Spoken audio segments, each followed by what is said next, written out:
don't forget the number one rule. Donald Trump is never wrong. Joining us, MS Now senior White House reporter Vaughn Hilliard, journalist and author of The Cross Section on Substack, Paul Waldman, MS Now business analyst and author of The Message of the Markets on Substack, Ron Insana, is with us as well. Gentlemen, thank you for being here. Ron, what's going on? What's the point? What's the strategy? What do we get out of this? Well, point and strategy, it very hard to identify at this juncture. What we get out of this so far is likely higher prices, no matter how you cut it. But what is their best argument? I mean, when they go and they make an honest argument about why we need to have steeper tariffs on Canada, what are they trying to say? I don't know. I have to be honest. It's really difficult to understand, given that the president renegotiated the U.S., Mexico, Canada free trade agreement in his first term. We used to call it NAFTA, and presumably got what he wanted out of that. And now he wants something else that's somewhat, ill-defined or undefined. They're even talking about in the discussion late in the conversations over the weekend that they wanted to change labeling so they didn't have to put certain things in French in Quebec, where that is the spoken language. And so they're getting into all kinds of things, dictating who Canada can do other trade agreements with. That's not something we would accept, nor would any of our other trading partners. So it's very difficult, other than this kind of really maybe obsessive idea that the president has of making Canada our 51st state and kind of forcing that hand. I'm not. No. You're getting to where I was going to go. Oh, sorry. No, it's fine. I'm happy you're there, because we have a little bit of sound from the Treasury Secretary being asked about this, because this is frankly what PM Mark Carney says is going on behind the scenes. Let's listen to Bessent's answer. I think he would like Canada to come to the table and negotiate in good faith. They were offered quite a good deal last week.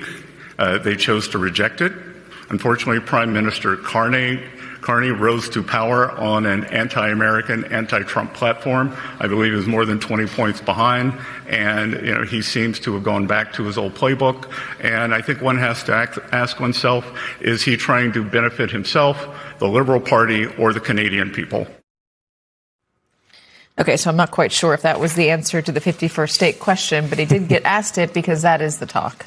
Yeah, and it's been the talk since President Trump's gotten back into office in his second term. And it certainly doesn't make much sense. We've had phenomenal relations with Canada, both, from a geopolitical perspective and an economic perspective for quite some time. So none of this really makes sense, doesn't seem strategic, and doesn't seem to have a point, particularly since the president was going to try to renegotiate the free trade agreement with Mexico and Canada sometime in the relatively near future. So it seems like everything else that we've seen from an economic policy perspective scattershot. Paul, do you make any sense of this?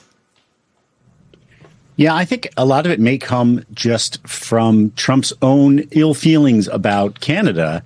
And I should point out, too, I think that it may be hard for Americans to fully appreciate just how incredibly insulting all of that 51st state talk was to Canadians. The idea that they are a sovereign country that has an identity independent of the United States, no matter how close we may be, is something that is absolutely fundamental to how Canadians think of themselves. And that reaction is a part of how Canadians and how Prime Minister Carney are going to react to the things that the Trump administration does. And so they are going to want to assert their own sovereignty, their own independence, their own autonomy.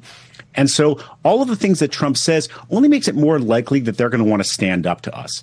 And that in turn may make him even angrier. How dare they not be more appreciative of me and want to retaliate when the U.S. is going to impose tariffs. And I would say one other thing, too.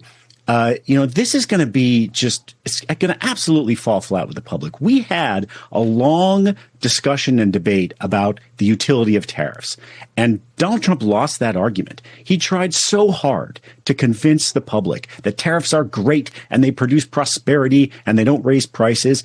And the American people pretty much rejected that argument that he made, and so now a new round of tariffs on Canada, which, by the way, Americans they like Canadians. They like the country of Canada, even if Trump doesn't.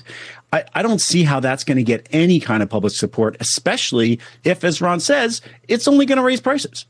Honestly, it's like a South Park episode. That's how little it makes sense. Let me try to get into the strategy further with you, Vaughn. Let me first off, we just showed a Paul Krugman headline next to an image of empty shelves, and I want to put that back on the screen so I can explain it. What you're seeing there, buy Canada instead.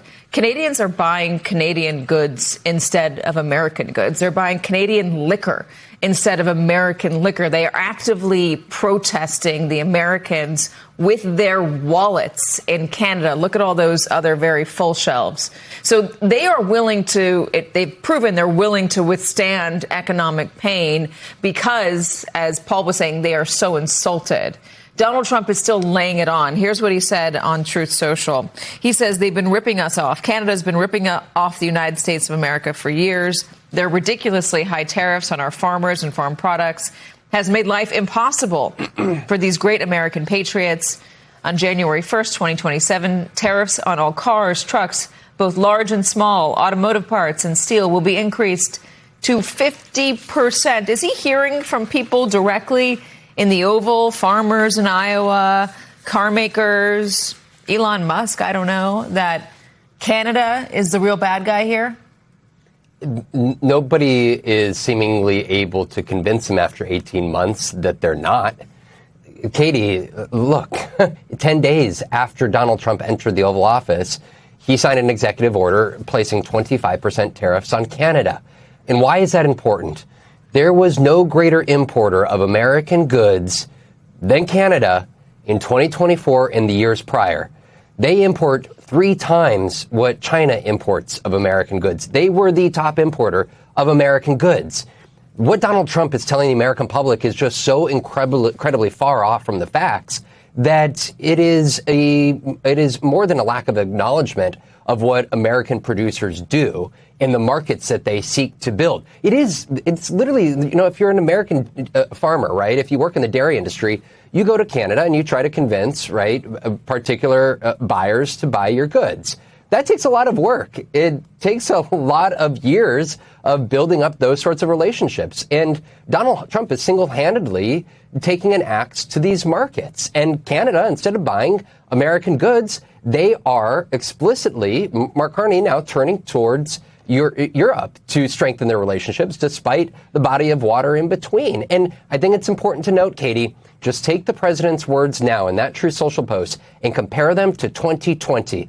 He was literally hailing the USMCA agreement as a victory for manufacturers, for automotives. He was hailing it as a victory for the egg industry, poultry industry, for American dairy farmers. I was at the World Dairy Expo in Madison, Wisconsin, when the USMCA trade agreement was agreed to.